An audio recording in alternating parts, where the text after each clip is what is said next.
Mirá vos, buenas noches. Buenas noches, voy a empezar por fijar el tema mientras esperamos que la gente vaya apareciendo. Si es que aparece.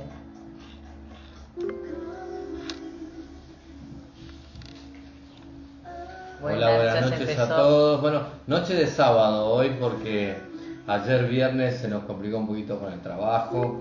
Terminamos muy tarde en el hospital con algunas cirugías de urgencia y bueno, hizo que no tuviéramos que suspender el vivo de todos los viernes.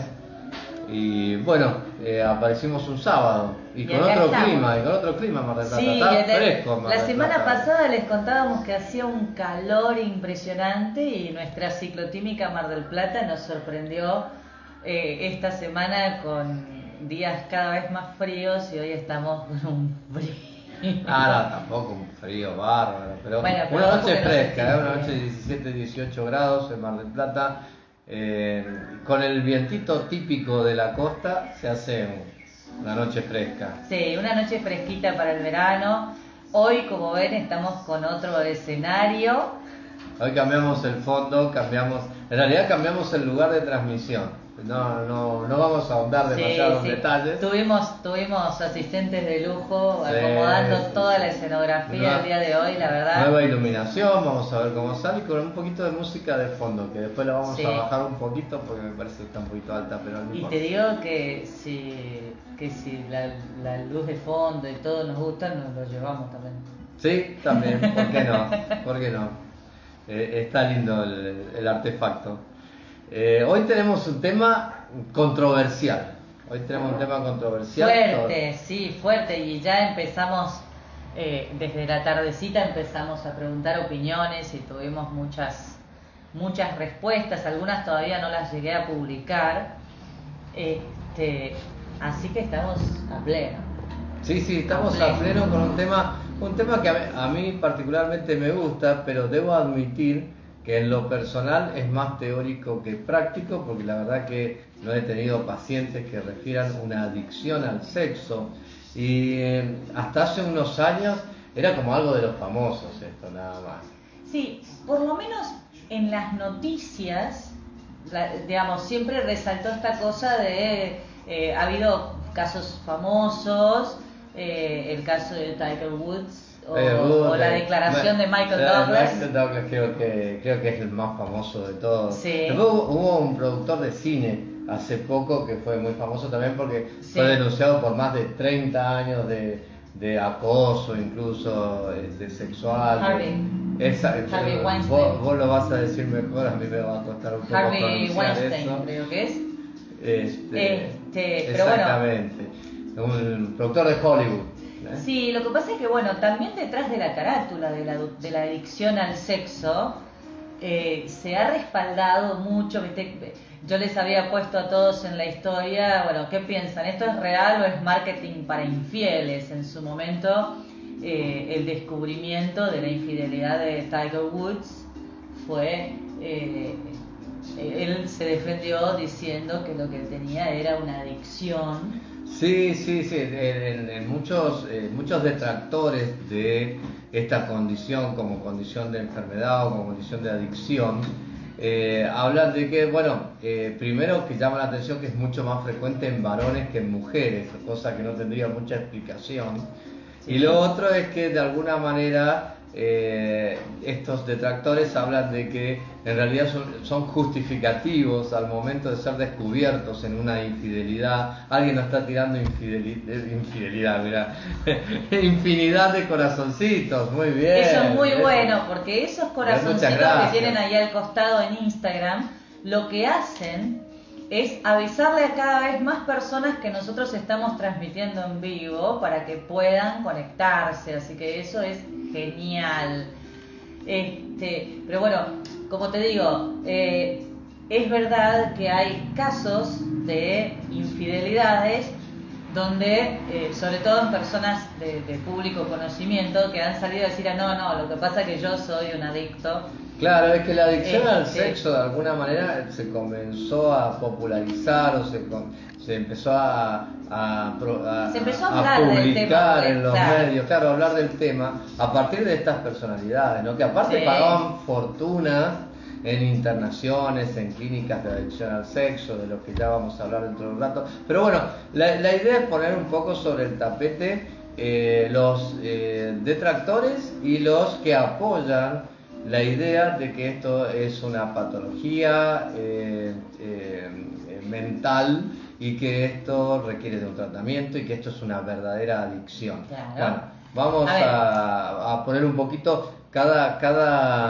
postura en la balanza y lo vamos a compartir con ustedes. Claro, si hay algo que tenemos que tener claro, la ciencia en general reconoce que esto es un problema, ¿sí? Después vamos a encontrarnos con dos posiciones, al menos, una que habla de una adicción y otra que habla de un comportamiento compulsivo, ¿sí? Un desorden de comportamiento de tipo compulsivo. Sí, pero bueno, para esto también hay que entender qué es una adicción. En ese sentido, antes de que vos nos expliques qué es una adicción, Florencia, que me encanta que eso... que empieces por ahí, explicándonos cómo alguien termina en una adicción, en primer lugar, ¿no? Pero quería completar lo que decías sobre la parte científica. Hay prácticamente dos manuales, digamos así, de enfermedades mentales o de enfermedades... De diagnóstico, de diagnóstico de enfermedades mentales. Que se siguen en el mundo. Una es...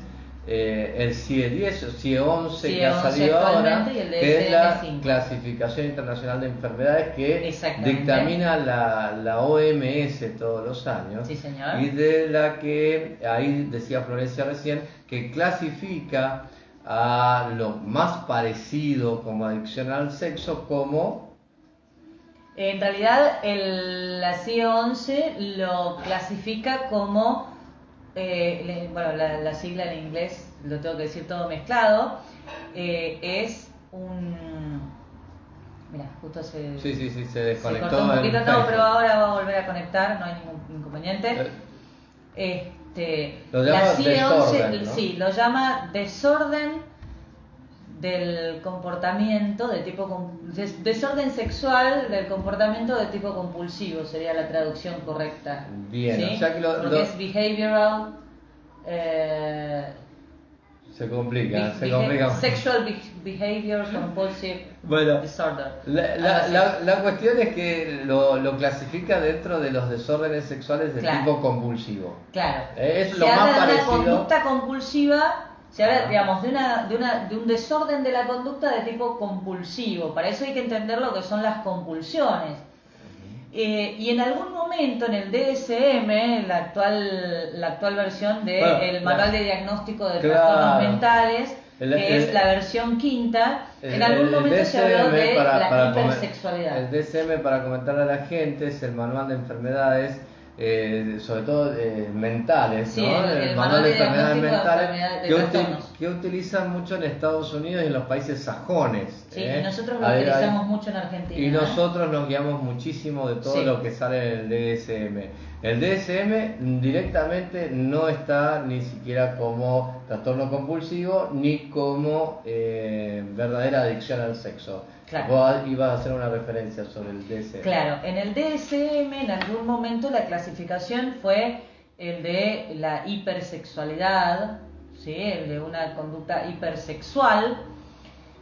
Luego, con el tiempo, se quitó de la clasificación y el día de hoy, porque no se incluye dentro de las adicciones, dentro de todo el capítulo de adicciones se incluyen las adicciones a sustancias. Lo que pasa es que este tipo de adicciones, por eso es que hay tanta controversia sobre la idea de la adicción al sexo, es específicamente la controversia que hay tiene que ver con que este tipo de adicciones son psicosociales, se las llama adicciones psicosociales. Esta no es la única, el único tipo de adicción que es psicosocial. Podemos hablar, por ejemplo, también de lo que es la vigorexia.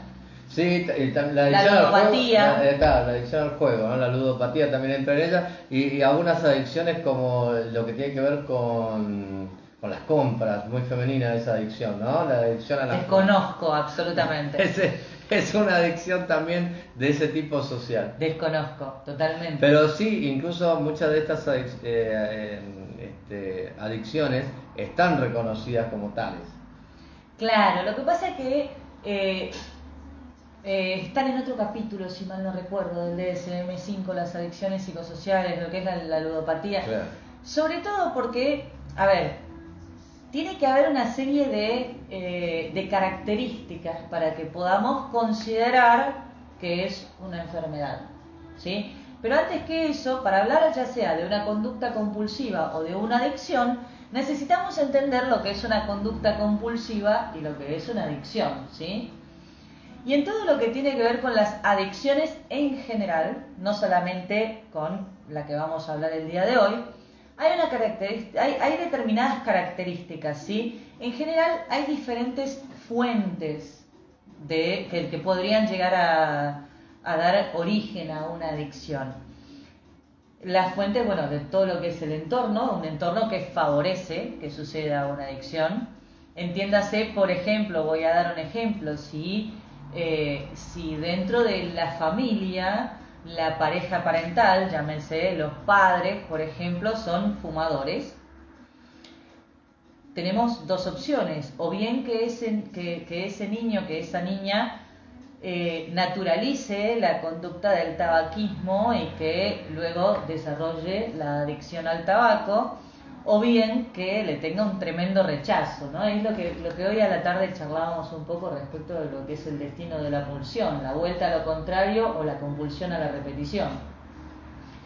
Por el otro lado, hay una característica para que esto suceda, más allá de los factores ambientales, hay una característica muy particular, que es que las personas tendemos a tener un tipo de personalidad adictiva o no. Esto quiere decir que somos mucho más vulnerables al estímulo que puede llegar a generar una adicción, ¿sí? ¿Es una cuestión de personalidad que ya trae el individuo, Flor? Sí, volvemos a pensar también en lo ambiental. En el ser humano no podemos pensar solamente en lo innato, o sea, en lo que traemos al nacer, sino que tenemos que pensar también en los factores ambientales que luego pueden llegar a favorecer la situación. Y ese desarrollo de esa personalidad, ¿cuándo es que uno dice, bueno, listo, ya tiene una personalidad adictiva y la va a tener toda la vida? Por eso, esto es algo que muchas veces se discute.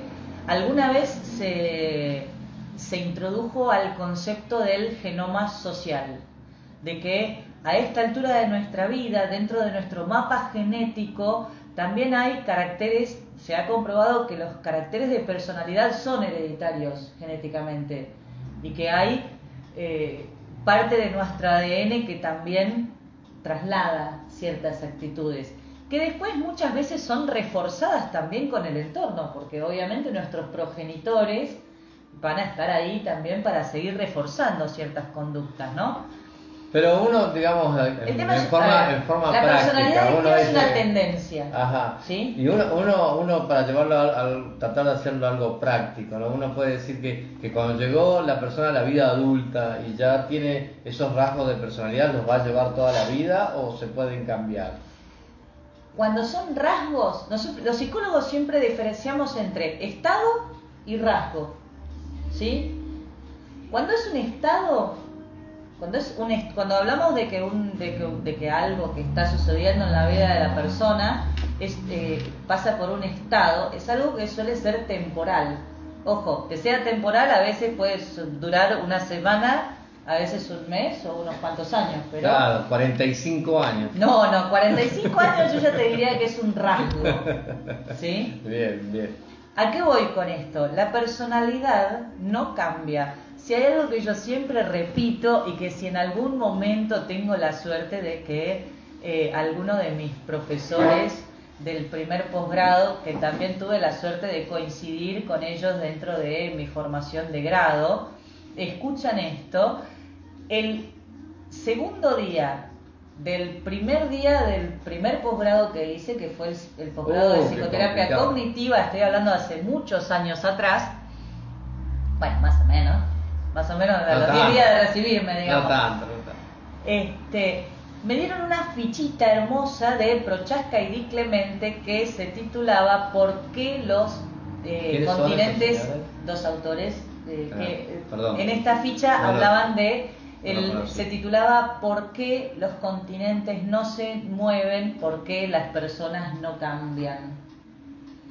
Y daba diversas razones por las cuales las personas no cambian, y estas características a través de las cuales las personas no cambian también te dan una idea de qué tan dispuesta está a cambiar una persona que llega a tu consulta, ¿sí? Pero además de eso, tuve un maravilloso profesor de psicología de la personalidad que nos explicaba esto: cuando es un rasgo, es parte de vos, es parte de tu esencia, de tu marca personal. Y cuando trabajamos con la personalidad, no podemos más que tratar de... No vamos a cambiar. Las personas no cambian, ¿sí? Pero sí podemos tratar de buscar herramientas que le permitan a esa persona generar, aunque sea un pequeño cambio, para que lo que los aqueja no los haga sufrir tanto. Bien, y para que de alguna manera ese reflejo de su personalidad, en este caso, por ejemplo, si tiene una personalidad proclive a adicciones, no lo lleve a caer en una de estas adicciones. Claro. Sobre todo, mira, para las personas que tienen una tendencia o son proclives a tener un tipo de personalidad adictiva, obviamente que lo más recomendable es evitar todo tipo de consumo de lo que sea. No, de lo que sea no puede vivir el tipo. No, pero de sustancias, digamos. Sustancias que se sepan con esas características. Ojo, digamos. hay sustancias que son legales, no hablamos solamente de las drogas. Sí, claro, la nicotina, hablamos la cafeína, incluso la mateína. Incluso la grasa de los alimentos, ¿no? El azúcar. Lo que hace a las adicciones en el ámbito... Los hidratos de carbono. Claro, en el ámbito de la alimentación. Claro. Entonces, muchas veces es muy difícil porque, digamos, lo que sucede con las adicciones es que en el caso de las sustancias responden a un núcleo dentro del cerebro que se llama el núcleo de la recompensa, que responde a 3 funciones vitales. Vos quizás lo vas a decir mejor que yo lo digo medio en indio. Las 3 funciones vitales son comer, dormir y tener sexo. Sí, señor, tener sexo, porque comer es necesario para vivir, dormir es necesario para vivir, y para todas las especies tener relaciones sexuales es necesario para perpetuar la vida, para seguir reproduciéndonos. Entonces, este núcleo cerebral responde a esas necesidades. Bien. ¿Sí? Ahí vamos a entrar un poquito en una eterna discusión sobre las adicciones y el placer, ¿no? ¿Qué busca el adicto? El adicto busca permanentemente placer, ¿realmente siente placer en esa búsqueda o lo que encuentra el adicto? Bueno, claro. Eso es otra gran discusión. Claro, por ahí nos dicen la dopamina. La dopamina es el neurotransmisor que a nivel cerebral lleva como la información de que lo que está ocurriendo es algo que va a producir placer. Claro. Todo lo placentero pasa a través de este neurotransmisor. Y en la cuestión de la adicción al sexo, el viernes pasado yo tuve la oportunidad de estar en un webinar de la Sociedad Internacional de Medicina Sexual, y una de las cosas que actualmente se discute es hasta dónde el adicto siente placer y hasta dónde puede lograr el placer y el orgasmo, porque el orgasmo genera una descarga que relaja y genera todo un combo químico, que vos sabés mejor que yo cuáles son cada uno de los factores de los químicos intervinientes. Genera una serie de combinaciones neuroquímicas que generan relajación, por eso siempre decimos que el orgasmo es 10 veces más efectivo que el Valium, ¿no? Bueno, sí, pero en el caso de la adicción al sexo en particular, la característica es que ese periodo de relajación o ese placer que tanto busca el adicto es tan efímero que es como que continuamente sigue buscando Claro. nuevas relaciones sexuales, actividad sexual de tipo masturbatoria o pornografía o fantasías sexuales, de tal manera que una característica de la adicción al sexo, nos podemos meter ya un poquito en los síntomas de esta adicción, es que toda su vida va siendo reemplazada por pensamientos de tipo sexual. Claro. Y eso es lo que va de alguna manera transformándose esto en una enfermedad. Empecemos por aclarar algo que es fundamental. Pensar en sexo, tener fantasías, masturbarse, no deja de ser saludable. Una de las preguntas... Lo difícil es cuando esto sucede en exceso y Claro. cuando además afecta a determinadas áreas. Claro, pero esa es la palabra clave, ¿no? Vos dijiste en exceso. Una de las preguntas que hacían nuestros seguidores en la encuesta es: ¿y dónde está el punto de corte? Claro. ¿No? ¿Qué es exceso? Claro. ¿Hasta dónde? ¿Hasta dónde es mucho? Uno es un hipersexual o hasta dónde uno es ¿cómo se llama? Hincha ferviente del sexo o le gusta mucho el sexo, y hasta dónde se transforma en un adicto. Bueno, acordate que antes de las clasificaciones en los libros de diagnóstico, cuando por primera vez se intentaba hablar de este tema, se hizo una clasificación por géneros. Entonces las mujeres eran ninfómanas y los varones sátiros. Eran sátiros. Sí, bueno, sí, claro. Frases palabras que el día de hoy están en desuso dentro del diagnóstico, ¿no? Que se hablaba de la ninfomanía y la satiriasis. ¿Cómo? Sí, que en algún momento estuvieron incluidas esas en Claro, el DSM, por sí. ejemplo.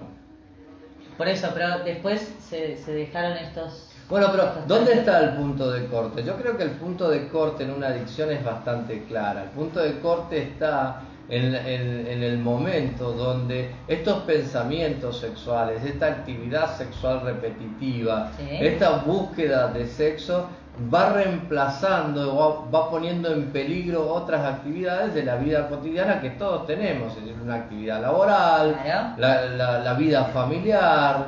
Bueno, Claro, si afecta a tu vida laboral, si afecta a tu vida en general, si tenés problemas de pareja a partir de esto, claro. si, qué sé yo, si te quedás sin trabajo, porque, qué sé yo creo que si pregunto acá, todos en algún momento pueden llegar a responder que alguna vez llamaron al trabajo reportándose enfermos o llegaron más tarde porque Mira, vamos tuvieron una sesión. vamos a hacer una pregunta más directa, por ejemplo, de aquellos que nos están mirando, que nos están siguiendo hoy. ¿Quiénes tuvieron sexo durante el horario de trabajo o en el lugar de trabajo? Vamos a ver si alguien se anima. ¿Alguien alguna vez va a levantar la mano? A ver ¿sí? si alguien se anima a levantar la mano. Lo difícil... Es difícil, pero es probable que muchos de ustedes lo hayan hecho. Alguna vez, porque de hecho es una fantasía frecuente, Claro. esta cosa del riesgo, de la adrenalina, de hacer algo que sabemos que está prohibido. El problema es cuando esto para la persona se convierte en incontrolable. Claro, en algún momento habíamos hablado como el sexo kinky, ¿te acordás? Habíamos hablado de tener relaciones en lugares peligrosos, Claro. y tenía peligrosos tanto para que te descubran en el trabajo como por ejemplo hacerlo en un acantilado. Claro. Pero es parte de ese peligro. Ahí sería muy peligroso. Es parte de esa adrenalina. Ahora, si uno pone todos los días en riesgo su trabajo, Claro. si uno Mira, por ahí pierde, ya levantaron la mano. si uno pierde su trabajo por esto, si uno Si empieza a tener apercibimientos, sanciones en el trabajo y pone en riesgo su trabajo o pierde el trabajo, ya estaríamos hablando de una conducta que no se puede controlar. O se gasta todo el sueldo en un día en relaciones, en mujeres, en pornografía, en películas, en lo que sea. O sea, se está llevando su trabajo lleno de esos pensamientos sexuales. Es donde esto se llama una adicción. ¿Por qué? ¿Y por qué va ocurriendo esto? Por la misma razón que ocurre en todas las adicciones.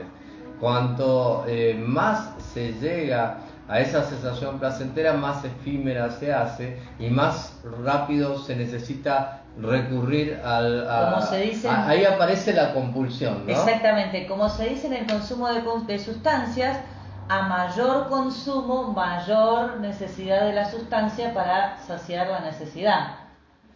Cuanto más se consume, más se necesita para sentir que uno se siente saciado. Y es por ese lado, de alguna manera, que en la clasificación internacional de enfermedades hablan de compulsión. Claro, se habla de conductas compulsivas, sobre todo porque, a ver, en general, cuando uno habla de una conducta compulsiva en psicología, cuando hablamos del obsesivo compulsivo, el obsesivo a veces se da cuenta que lo que está haciendo es,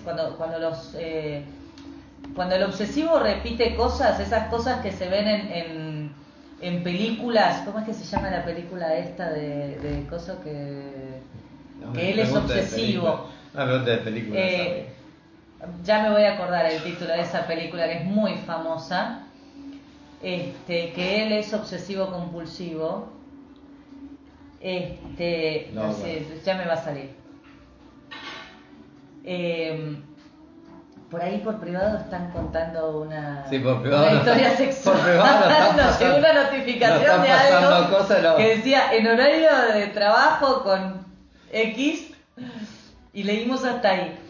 Estamos en el tema de la compulsión. Lo que sucede es que muchas las compulsiones, ¿vieron cuando una persona, a ver, todos tenemos algún mal llamado TOC, ¿sí? Nosotros le decimos tenés un TOC, pero en realidad todos tenemos alguna obsesión, alguna conducta compulsiva.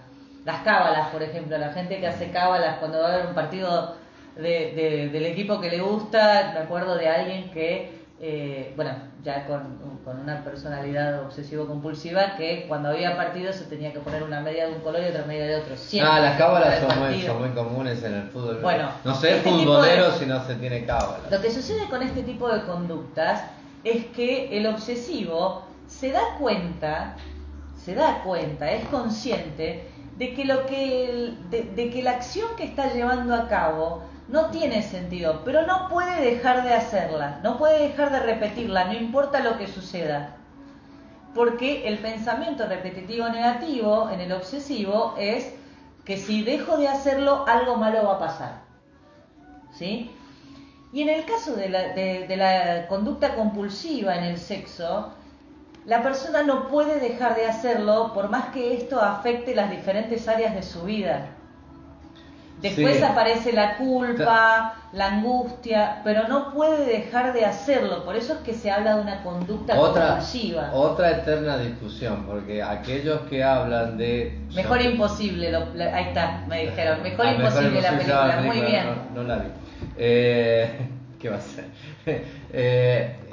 Otra gran discusión, ¿no? Entre los que apoyan esto de que es un desorden compulsivo, lo explican tal cual como dice Florencia, y entre aquellos que hablan de más bien una adicción al sexo, hablan de que en aquellos trastornos obsesivos compulsivos no hay una búsqueda de placer, es más, la repetición de acciones no produce placer en el obsesivo, ¿no? Pero lo puede dejar de hacer. Sin embargo, el adicto al sexo lo que busca es placer parecido a lo que busca aquel adicto a sustancias. Exactamente, por eso te decía antes que por eso se pone en discusión si realmente obtienen placer. Quienes van a abogar por decir que esto es una conducta compulsiva. Bien, y ahí ese es el gran punto de discusión. Se dan cuenta todas las discusiones que hacen que hoy en día todavía nadie se anime desde el ámbito científico a decir que la adicción al sexo existe.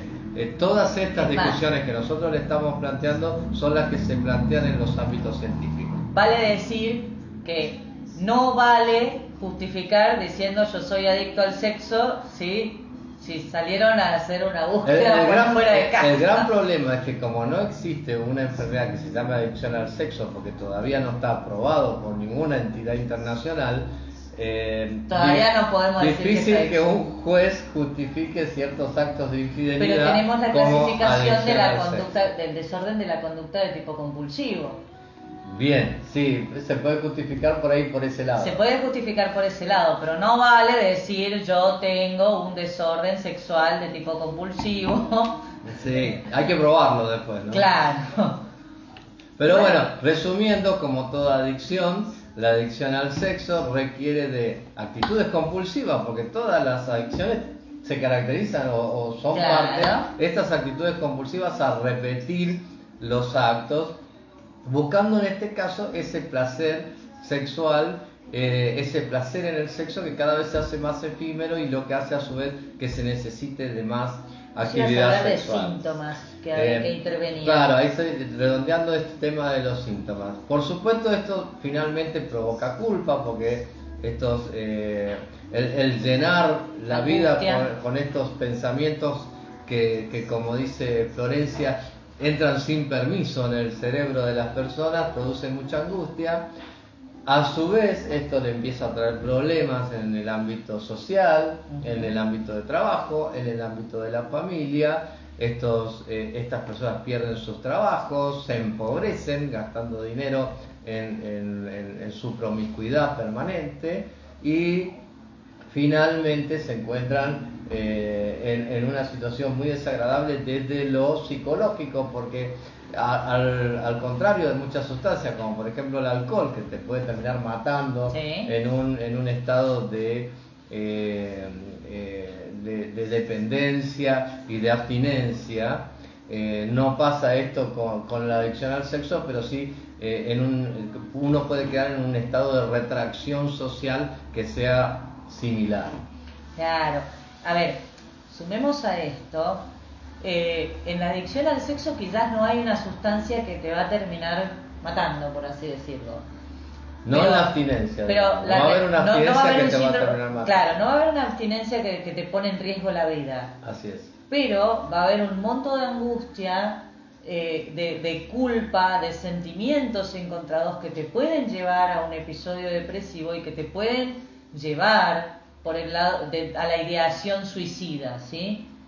Creo que quizás ese es el final, ese sería el final si tuviéramos que contarlo o equipararlo a lo que la sustancia puede hacer en el cerebro que te termina quemando. Alguien preguntaba por ahí, ¿y la adicción a la masturbación se considera parte? Claro, se consideraría parte. Me voy a hacer una pequeñísima pausa para saludar a la licenciada Analía Regalini, que recién decía qué lindo verlos otra vez, y la verdad, síganla, licenciada, la verdad. Qué lindo que Analía esté otra vez allí escuchándonos un sábado a la noche, gracias. Y encima escuchando todo esto que... Ahí alguien dice la película es Misery, me mató. Misery es más de... Es más de una obsesión que ella secuestra a su escritor favorito, esperando que él escriba una historia. Pero también relata, digamos, algo obsesivo. Sí, pero no necesariamente, o sea, es una obsesión medio perversa, te diría, más que... Sí, muchas películas. Yo decía la de Mejor Imposible porque es el típico obsesivo compulsivo, por ejemplo, que camina por las baldosas sin pisar las rayitas. Sí, Todos hicimos eso alguna vez, el tema es cuando la persona no puede dejar de hacerlo, voy a volver a repetirlo. Más reciente Toc Toc, ¿no? Que esa la vio casi todo el mundo. Y creo que esa es una obra de teatro, ¿verdad? Y también la llevaron al teatro, y acá en la Argentina se hizo en el teatro. Pero bueno, esa película la hemos visto prácticamente todo el mundo. Pero bueno, en todas estas cuestiones, inclusive, a ver, acá en Argentina, yo por lo menos no he conocido casos de adictos al sexo. Sí hay gente que llega preocupada preguntándose... ¿Soy un adicto? Claro, me masturbo mucho, miro mucho porno, ¿soy un adicto? Creo que soy un adicto. Sí, o tienen muchas infidelidades, entonces puede ser eso una adicción al sexo. No es el caso. No. Es discutible, es porque muchas veces, convengamos que también llegan muchas veces diciendo que tienen muchas infidelidades y que tratan de encontrar en el respaldo del profesional que le diga, sí, es que sos un adicto al sexo, esperan encontrar ese respaldo como una manera de justificar una conducta que no quieren dejar de hacer. Y de alguna manera, o al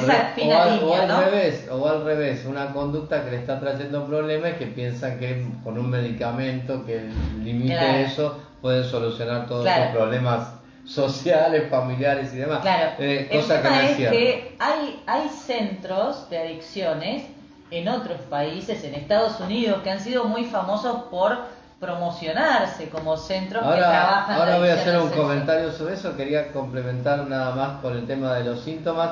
También hablaban de la adicción a la pornografía. Claro. Son también, están todos englobados. Me han llegado muchas personas consultándome. Miro mucho, me gusta mucho mirar porno. ¿Soy adicto?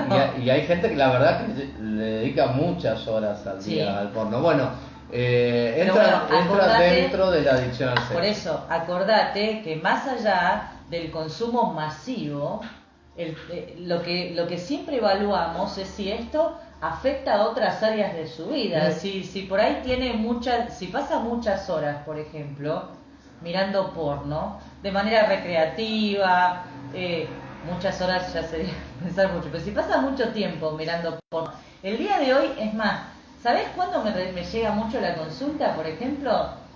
Sobre todo los varones, más de una vez me lo han preguntado, me llega mucho la consulta, todos los varones, o casi todos los varones, no digo que las mujeres no, pero en la mayoría de los casos de los varones, tienen algún grupo de amigos de WhatsApp o de algún medio de mensajería instantánea en el que casi diariamente se comparte una imagen, un video.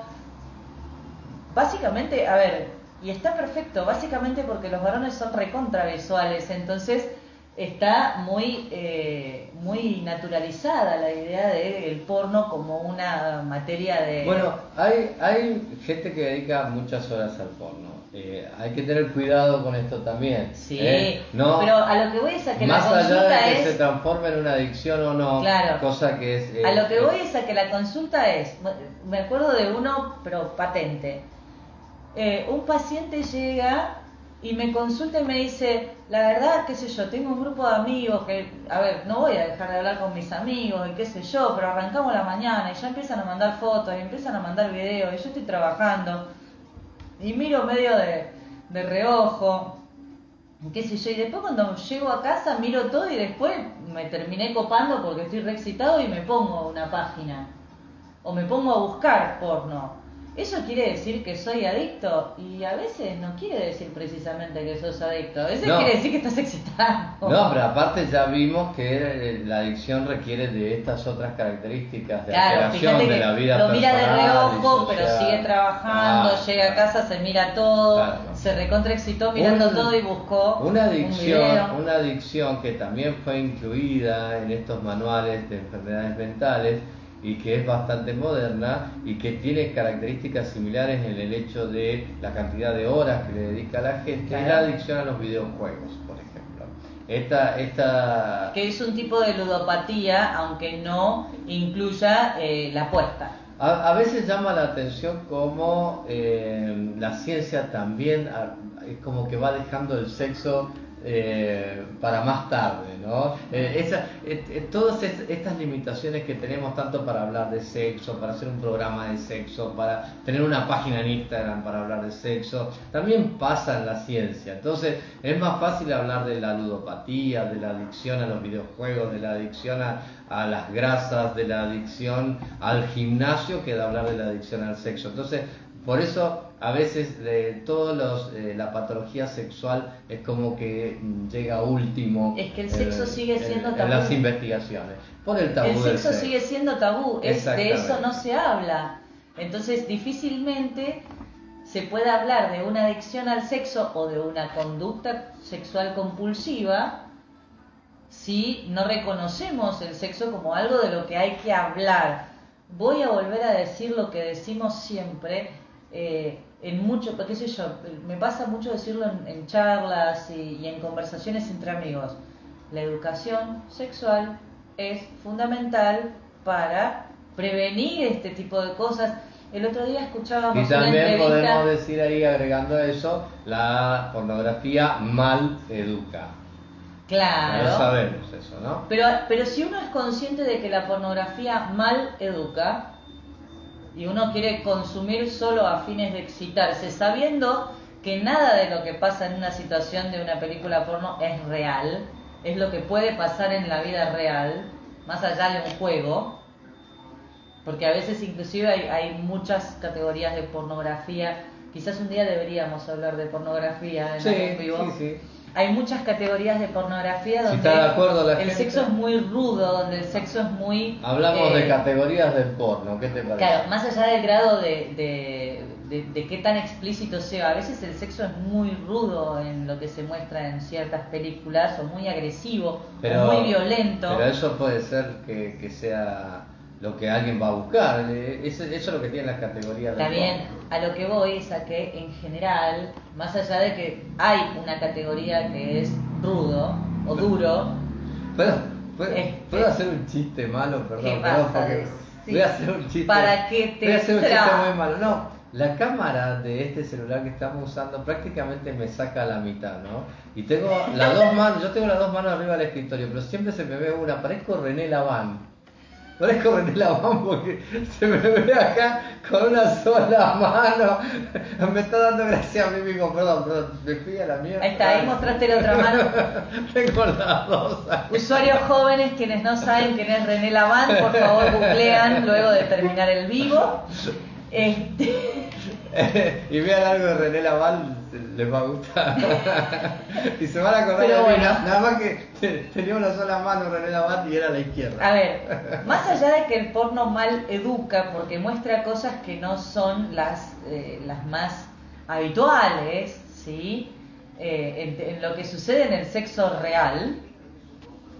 Y porque de alguna manera el porno lo que busca es de alguna manera reflejar fantasías sexuales, ¿no? Sí, pero también busca una excitación salvaje, como abrupta, como esperando que la excitación se dé cuasi automáticamente. Difícilmente encontremos una mujer que se excite tan rápido como las actrices porno.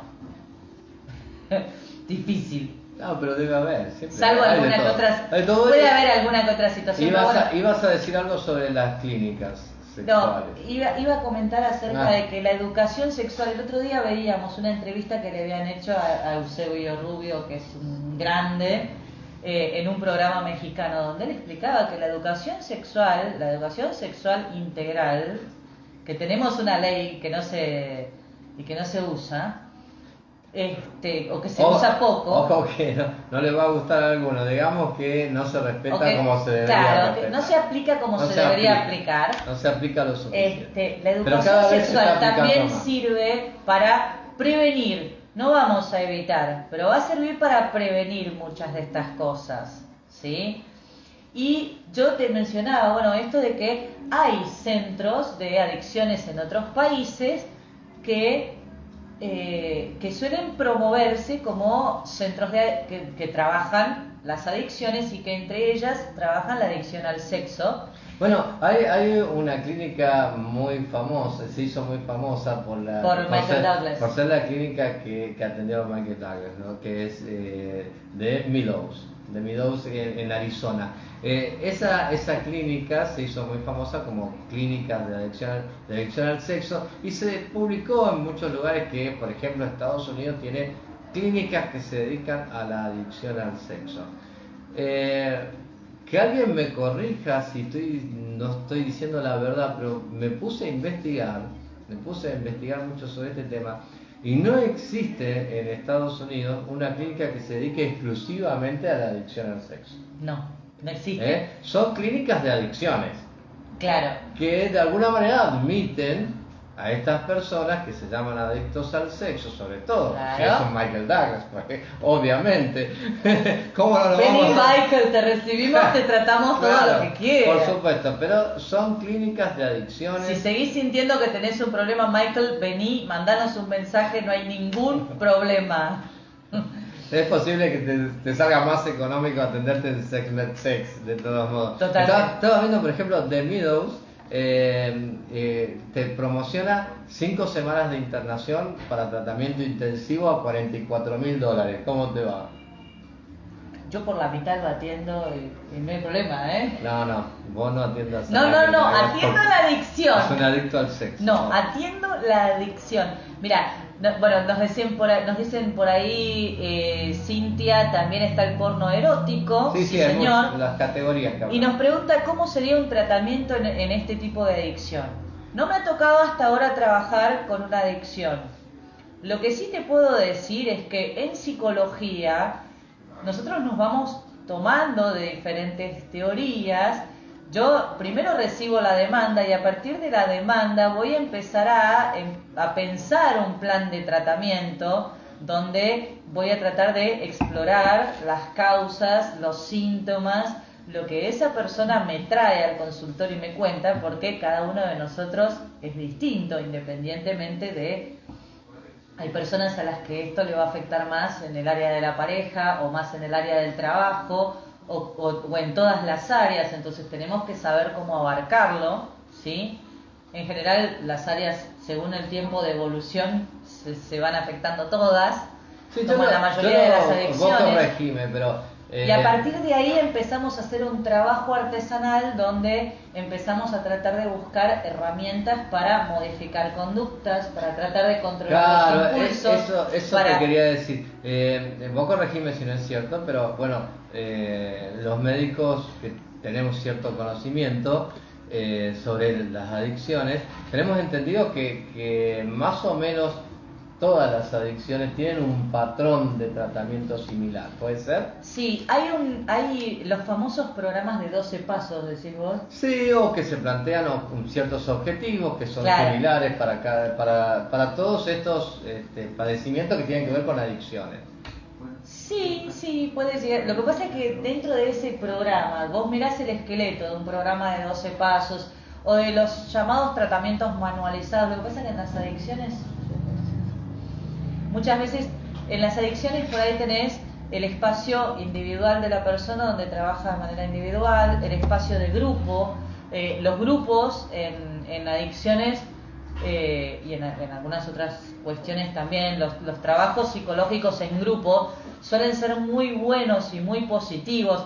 Más de una vez nosotros hemos hablado de la posibilidad, a mí me interesa la idea de que hagamos algún taller grupal o algo parecido, trabajando diferentes tipos de disfunciones sexuales. A veces esto puede servir como guía. ¿Te acordás que Gaby Turralde, que nos habló de mindfulness, hablaba de que ella va haciendo diferentes talleres? Bien, el mindfulness también se puede aplicar. El mindfulness también se puede a esta adicción. Dentro de estos programas, los grupos son fundamentales, porque dentro del grupo la persona se encuentra con personas que están atravesando lo mismo que le pasa a uno. Y esa identificación, ese no estás solo, a mí también me pasa, suele ser muy esperanzador para la persona. Desde el punto de vista, cuando una persona tiene un problema, esto se lo escuché decir a Héctor Fernández Álvarez y a muchos de los profesores que tuve también en la carrera de grado, cuando una persona tiene un problema, siente que lo que le pasa solamente le puede pasar a mí, solamente me pasa a mí, esto me pasa a mí, soy una normal, ¿por qué me pasa esto? Y cuando vos lo tratás de acompañar y de explicarle que esto le pasa a él y le pasa a mucha gente, viste que muchas veces cuando nos llegan las consultas de pareja te dicen, y yo veo que a él le pasa esto, y yo muchas veces le digo, le pasa a él y le pasa al 99% de los varones. Son estadísticas, pero... y son frases generalizadas, pero son cosas que se han estudiado. Entonces, en la terapia grupal sucede ese fenómeno donde de alguna manera se empieza a dar no solamente el espacio terapéutico como una forma de sanar, le voy a poner comillas, porque yo no hablo de cura, ¿sí? Es un proceso de cambio. Para mí, no voy a hablar de un proceso de la cura como hablaría un psicoanalista, pero sí voy a decir que es un proceso de cambio. Y en este proceso de cambio, el encontrarte con personas que pasan lo mismo que vos, te encontrás con la solidaridad de la otra persona que te comprende hasta más quizás que el terapeuta, que sentís que te comprende más, que es alguien que yo sé que, bueno, no sé, te mando un mensaje porque me doy cuenta que no puedo controlar esto. Muchas veces se genera esto del compañerismo, sobre todo en los que están en niveles más avanzados. Todo con respecto a los grupos, ¿no? Claro, todo con respecto a los grupos. Se da un fenómeno muy interesante en los talleres grupales, en los encuentros terapéuticos grupales, sobre todo en personas que están pasando por lo mismo. O sea, por ejemplo, si hiciéramos un taller sobre disfunción sexual eréctil y asistieran parejas cuyos varones presentan la disfunción, probablemente muchos de ellos en la medida en que se fueran animando a hablar de lo que les sucede, se darían cuenta que les pasan muchas cosas parecidas. Y a veces vieron que siempre se dice que dos cabezas piensan más que una. Imagínate 10 parejas, 20 personas tratando de pensar soluciones, siempre coordinados con un terapeuta y un coterapeuta que puedan ir acompañando este proceso. Siempre se puede generar algo mayor, ¿sí? Después, muchas veces, si la persona que padece la adicción está en pareja o se suelen hacer terapias de pareja o terapias familiares, también de contención, se hace una evaluación de la red de contención familiar y de personas cercanas. Todos estos aspectos, obviamente, para tratar de ir ayudando a la persona a generar un cambio, ¿no? Sí, por supuesto, y la terapia farmacológica, que muchas veces se también utiliza complementaria. Apoyo, ¿eh? Se utiliza también terapia farmacológica. En los últimos estudios se está empezando a discutir y se está empezando a pensar, se están empezando a hacer ensayos pensando en cuál sería la terapia farmacológica que podría complementar a un tratamiento de una conducta compulsiva sexual, ¿no? Lo que más se utiliza en estos casos son medicamentos de tipo antidepresivos y ansiolíticos, pero todavía se sigue discutiendo, o sea, se lo sostiene y se lo valida desde el punto de vista de que es complementario al tratamiento psicológico. Sí, por supuesto. Pero todavía se sigue discutiendo su verdadera efectividad, ¿no? Así que bueno, yo creo que si hacemos 5 sesiones por $44,000 con Michael Douglas, sí, le podemos dedicar 5 semanas tranquilamente. Sí, yo no tengo problema. Pero bueno, también hay que, voy a volver a decir lo que decía antes porque el público se renueva. Masturbarse es saludable, tener fantasías es saludable. Ver pornografía no es malo. Tener sexo frecuentemente está bien, siempre y cuando los dos integrantes de la pareja estén de acuerdo en eso. Llevar a cabo prácticas donde la pareja ha consensuado que eso es lo que quiere llevar a cabo, como en el caso de la entrevista que hicimos con una pareja swinger, que la pueden encontrar en el canal de YouTube. Está bien. Siempre y cuando, yo siempre digo lo mismo, el límite está donde lastimamos a la otra persona, ¿no? Y donde se lastima a uno mismo, y su relación ¿Cuándo es mucho? Cuando esto afecta a diferentes áreas de tu vida, cuando te sentís culpable y mal por lo que sucede, cuando te cuesta disfrutarlo, cuando sentís que nunca te alcanza, cuando no podés controlar tus impulsos, cuando ya no es porque me gustan todas las rubias, sino porque son todas. No importa. Bien, y como siempre decimos, apelamos siempre a lo que se denomina el sexo sano, el sexo saludable. Exactamente, a eso quería ir, ¿no? A pensar en el sexo saludable. En algún punto, por eso alguien nos preguntaba alguna vez dónde llega el punto de corte, ¿no?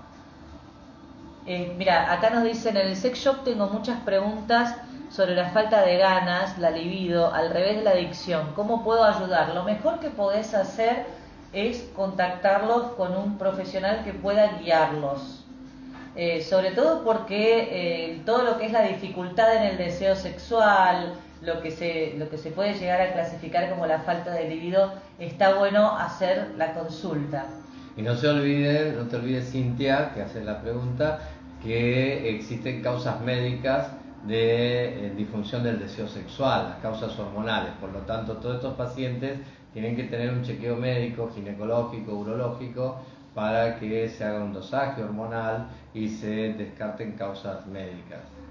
Siempre es bueno recomendar la consulta y sobre todo en este sentido lo mejor que puede hacer una persona que siente esto es consultar con un profesional especializado en la sexología, en la medicina sexual, porque los van a guiar de manera mucho más ágil y más efectiva hacia eso que están buscando, o por lo menos a la respuesta que están tratando de encontrar, más allá de que, Cintia, quédate tranquila, que en algún momento los vamos a mandar para allá, para el sexo, que los vamos a mandar para allá para que por ahí piensen en opciones para que estimulen un poco su deseo para estimular el deseo, ¿no? pero siempre está bueno que hagan una consulta. Esas cosas siempre es bueno consultar. Y antes que Florencia cierre la noche, yo voy a decir simplemente 3 palabras, 4 palabras.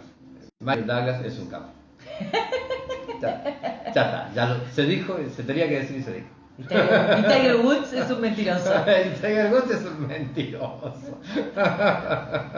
Bill Clinton y Mónica Lewinsky en su momento no habían aducido algo respecto de una conducta compulsiva, algo así. Cuando fue el escándalo de Mónica Lewinsky, ¿no había pasado algo así? No. Ahí se justificó que como no había habido penetración, no era en realidad un verdadero acto sexual, no estaba totalmente consumado el acto sexual. ¿Me voy a callar la boca? Sí, no era sexual eso, no sé qué era. Menos mal que no era sexual. Estaba abajo del escritorio. ¿Nos despedimos? ¿Vos decís? Mira, antes, recuerden, si les gustó, si les gustó la charla, lo comparten. El público se renueva, dice la Chiqui, lo comparten con alguien, ponen un comentario abajo del video para etiquetar a un amigo, y si no les gustó lo pueden compartir con alguien que no se banquen, total, no tiene por qué darse cuenta, y nos siguen promocionando nosotros, que eso es lo más importante. Un like, un comentario, compartirlo por privado, compartirlo en donde ustedes quieran. Queremos llegar cada vez a más gente, porque queremos seguir educando, queremos seguir transmitiendo información también. Y tengo que decir esto porque no lo dijimos al principio, y este video muchas veces después da vuelta por todo el mundo, se sube a YouTube y de ahí a cualquier lado, y nosotros un poco por cierta timidez, no lo decimos de entrada, por cierto pudor.